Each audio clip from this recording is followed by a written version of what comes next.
Oh man, what am I gonna do for my history project? I can't think of anything. I need 3 presidents, 3 individuals, 3 inventions, 3 amendments, and 3 Supreme Court cases. But I can't think of anything. What am I gonna do? Did I just hear somebody say that they need help thinking of something for their history project? Who are you and where did you come from? Hello, my name is Katie and I'm from the 1920s. I'm Audrey. Nice to meet you, Katie. But what are you doing in my kitchen? Well, you see, Audrey, I'm here to help you with your history project. How are you gonna do that? Well, how do you think I got here? I'm a time traveler. I am going to take you back to the 1920s and 30s. What a great time period that can be for the theme of your project. And it includes the top 15 things that you will need for your project. So come with me to the era of the Roaring 20s and the Great Depression. Cool, let's go.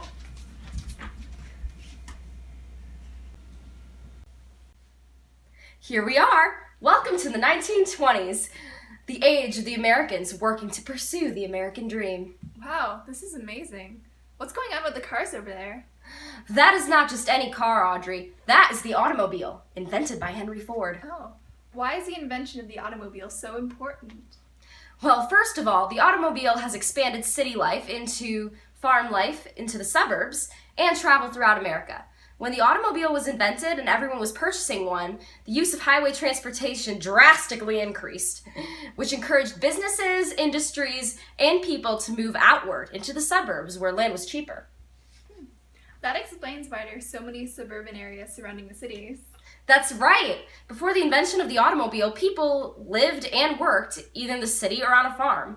But the growth of suburbs allowed people to live outside the city and still work in the city by simply transporting themselves there in their automobile, which created more jobs and increased the amount of employment. Cool, I can totally include that in my project. Yes, you know what else you can use? The radio. This is the first radio of the 1920s. Whoa. Oh yes, the radio was yet another very important invention of this time period. In fact, it was the first device to allow mass communication. Originally, radios were used by the Navy to communicate overseas, but later on, everybody used radios to hear breaking news stories and listen to music. It gives us culture, entertainment, and knowledge of what's really happening outside of the world. Wow, I never thought of it like that. And speaking of entertainment, I can tell you of yet another invention that is a great entertainment source that was invented during this time period. But better yet, let me show you.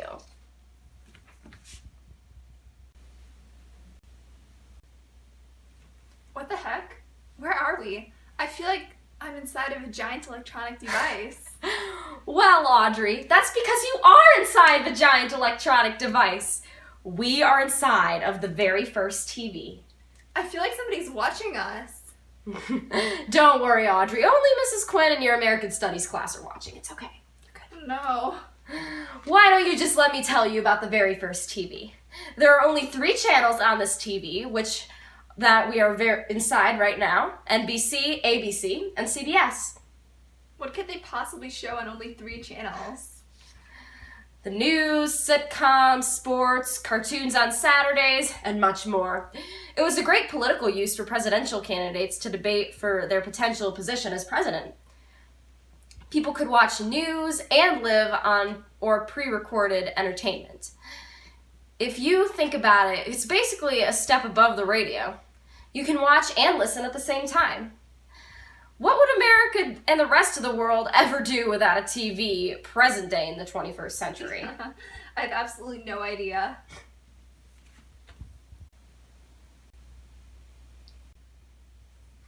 Where shall we go next, Audrey? I think now that since we're in the technology mood right now, I should introduce you to a very important individual who gave America a major influence on technology. Who is that? Why, Charles Lindbergh, of course! He was the first person to successfully fly across the Atlantic, right? That's right, Audrey! And after he put his piloting skills to good use, he departed his first flight from New York's Roosevelt Field and landed in Paris 33 and a half hours later, with more than 100,000 Parisians waiting for him. Wow. What else did he do? Well, he also decided to offer his flying services to the Daniel Guggenheim Fund for promotion of aeronautics, and he toured 48 states at the time to promote his campaign of aviation, as well as Latin America, which happened to be where he met his wife, Anne Morrow. Did he do anything else? Well, of course! How could I forget his advocacy for anti-war? What do you mean by that? What I mean is that while Lindenberg was touring the aircraft industries of Germany during World War II, he was very impressed by Germany's Air Force with their superiority technology. 3 weeks later, Hitler sent his Nazis to perform a Kristallnacht massacre of the German Jews, which obviously led to the persecution of the Jews all over Europe. So then what did he do? Well, when he returned to America, he advocated for neutrality. And then he became a spokesman for America's First Committee, which also advocated for isolationism. Wow, that's a lot. What are you going to show me next? Well, Audrey, let's take a little field trip to a time period that I would like to call the Harlem Renaissance. Welcome to the Harlem Renaissance, Audrey, the period of time where African Americans showed the American world their culture, traditions, and pride. Who's that over there? Her? That's Bessie Smith. She is an amazing blues singer here in the Jazz Age. As a matter of fact, she earned the title Empress of the Blues. She's the highest paid black performer around there, and her recordings have sold about 800,000 copies. Wow, what inspired her music? Her country blues is inspired by the life of the South. The everyday experiences of discrimination of African Americans are definitely referred to in her songs. She gives us some nice cultural music, unlike that loud, annoying rap music that you kids listen to in your century. Hey, rap is actually pretty chill in my century. Is it? Is it really? Yes, it actually is. Okay, moving on. I am going to show you one of the most important individuals in this time period. Who is it? F. Scott Fitzgerald.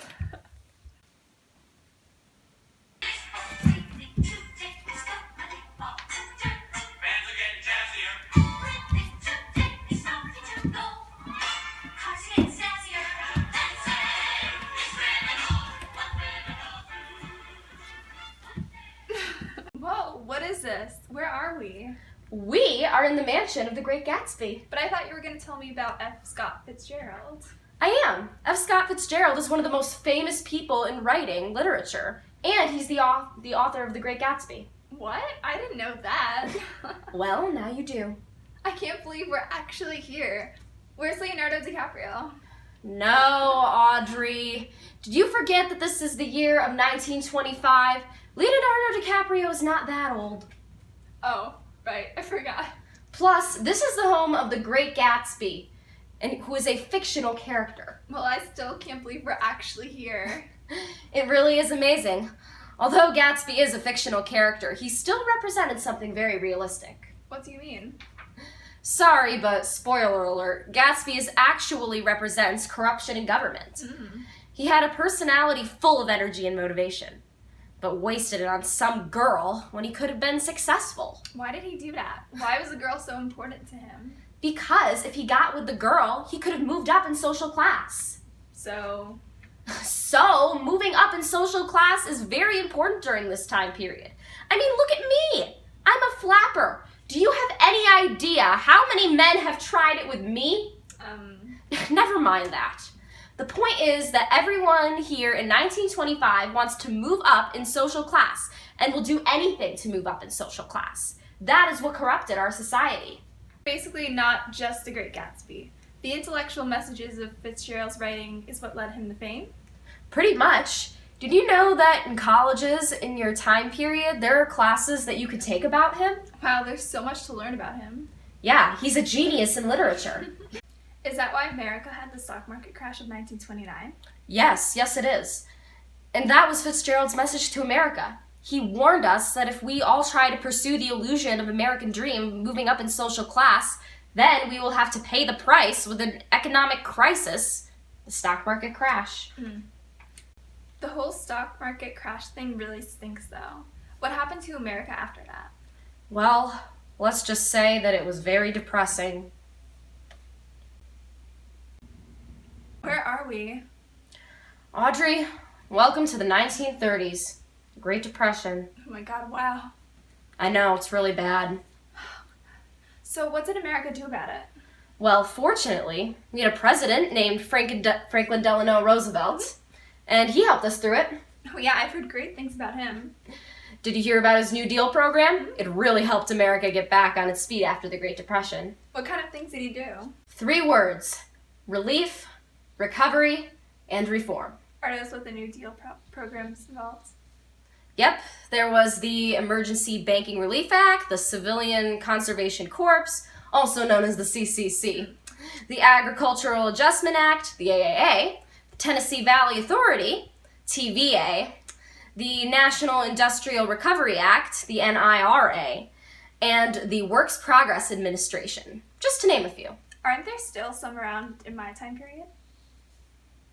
Sure, the Federal Deposit Insurance Corporation, the Federal Corp Insurance Corporation, the Federal Housing Administration, and the Tennessee Valley Authority are still around and operate the same ways they always have in your time. Cool. Are there any other important New Deal programs I should know about? Well, I do know one very important one that I would like to get a little more detail on. Okay. Come then! We will have to transfer to our next destination to learn about this one. What are you doing outside the Supreme Court House? Well, you see, Audrey, some very important cases took place at this very Supreme Court, including the one that involved the New Deal program that I'm going to tell you about right now. All right, go ahead. Tell away.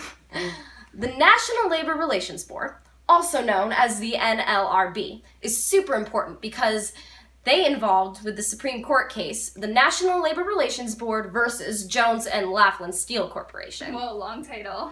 Yeah, it was pretty intense. What happened? Well, the NLRB got mad at Jones and Laughlin Steel Corporation because they thought that they were giving their union members unfair labor practices, which affected interstate commerce. So what were the issues then? Can Congress regulate interstate commerce? Yes. Yes, they can. So did the NLRB end up charging the Jones and Laughlin Steel Corporation for violation of the Interstate Commerce Clause? Yes, they did. What other Supreme Court cases were there during the time period? Well, there was Schechter Poultry Corp. Versus U.S. and U.S. versus Butler. What happened then? In Schechter Poultry Corp. Versus U.S., the issue was, did Congress unconstitutionally give legislative power to the president? No.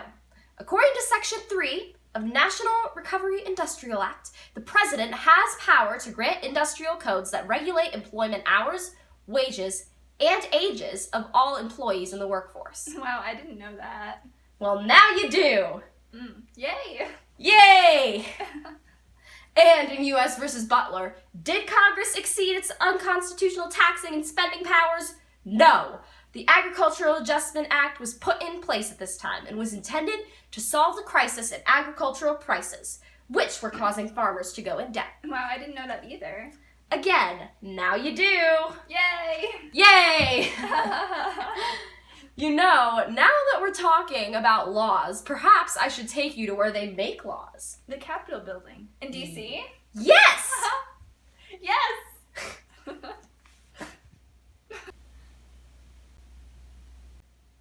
Here we are, and we're back in the 20s. Wow, so cool. I know, right? You were going to tell me more about laws, right? Not just any laws, Audrey. I'm talking about constitutional amendments, straight from the Bill of Rights. Cool. Audrey, do you drink? Like alcohol? Yes, like alcohol. No, of course not. Good. Don't do it. It is so bad for you. Unfortunately, we had to learn that the hard way in the 20s. Really? Yeah. Things got so bad with alcohol, they had to create the 18th Amendment of Prohibition, banning all alcohol from the country.